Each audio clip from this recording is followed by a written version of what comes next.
Hi. Um, I'm excited to share selective memory with you tonight. Um, this is something that was really helpful for me this last couple of weeks. I was applying for a job as a mental health coach with Lyra, and I had a second interview. And after that, they said, "We'll let you know in 7 days." Um, and I accepted the job. It went really well, but those 7 days could have been a mess. And selective memory was um, my tactic for showing up to the things that are still important to me while I'm waiting and feeling impatient, um, but also, not fretting and um, letting the week go by without this question of is it a yes, is it a no, looming over me and taking over my whole week. And so tonight I want to share with you, um, you know, how this is also complementary to a topic I shared a couple weeks ago, which is refocusing, um, how to use it in different scenarios. Impatience is one, and then also how to get started, and a little bit about how it's somewhat different, I think, from the practice of letting go. So to jump in, um, refocusing and selective memory, I see these two as really going hand in hand, being super complementary. Refocusing is about finding the things that give back to you and putting your attention on those things to re energize, refuel, so that you have more energy, better quality energy for the stuff that's a little bit harder to work through. And a lot of times we give our attention to those things instead because they're the things that cause stress. And if we can just put out that fire, then we'll have time later to re energize. But sometimes there's too many fires, and re energizing can come first and actually help us be a lot more productive.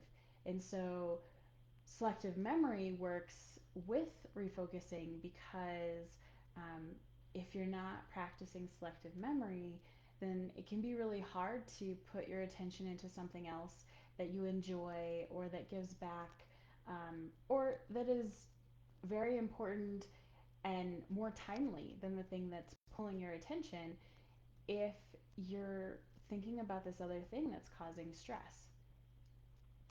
So that's how they go hand in hand. They work really well together. It can also be really difficult to forget about something if you aren't actively trying to focus on something else, something that may be very important to you and more timely, or um, something that's gonna re-energize you and give back. So the next piece that I want to talk about is how um, to recognize scenarios where selective memory can be really useful. One scenario is where you're feeling impatient. You want an answer now, and you can't control when you get an answer, like with my answer about the job.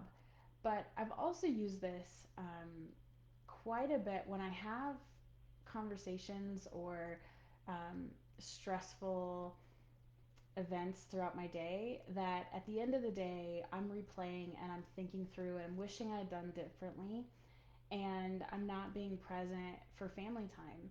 My husband and I used to carpool to and from work, and a lot of times I wouldn't even want to talk to him on the way home because I was replaying my day and thinking about how what I could have done better, and things that I was concerned about that were undone. And that meant that I wasn't present for some really quality time where we could have been having conversation and enjoying each other's company. Um, so that's actually where I started practicing selective memory, and it was really helpful to feel like, you know what? Okay, I I am going going to choose not to remember that that happened today for now. Um, so then the next piece is looking at how it's different from letting go. And I think letting go sounds like saying it doesn't matter. And that's not the case. A lot of times, the things that we're the most stressed about or that are pulling our attention, that are hard to let go, are that way because they matter, because they're important to us.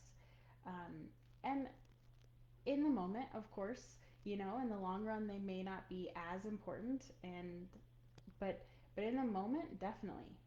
Um, and so I think that saying that I'm going to forget about it is a lot different than saying it doesn't matter anymore, because I might not be ready to say that.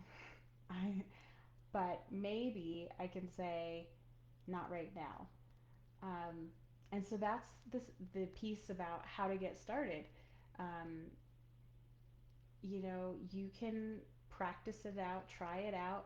And the thing about it is that, especially with things that you're feeling impatient about, it can be a temporary memory loss, because a lot of times the thing you're waiting for um, is gonna happen when it happens. It's already in motion. You're gonna hear when you hear. And so that's when it can come back into your memory, and you don't have to worry about um, losing track of it, because it's already taken care of. Somebody else it has the ball, and they're going to come back to you. Um, and then also for the things that are more stressful, the replaying of events, the um, wanting to do things differently, taking a pause and choosing to forget about it temporarily means that maybe when you come back to it, you have a new perspective or a different perspective, or maybe a perspective that's a little less emotionally charged because you've given it time and space. It's like I got to sleep on it, and now I'm in a different headspace, and that can work really well, especially to allow you more time to just be present and enjoy other things. For me, I still had a really busy week, and if I was thinking about whether or not I was going to hear a yes or a no, then I wasn't going to be as productive as I was when I could just forget about it and know that somebody else is taking care of it, and I didn't have to worry about it. I didn't have to hold the ball on it that week. Um, and that was temporary. So I hope you found this helpful, and I would love to hear your thoughts, questions, um, anything that you've got for feedback, or if you want to continue the discussion, you can reach out to me through my website, lifeitance.com, or here on Facebook. I'd love to interact with you. Have a good night.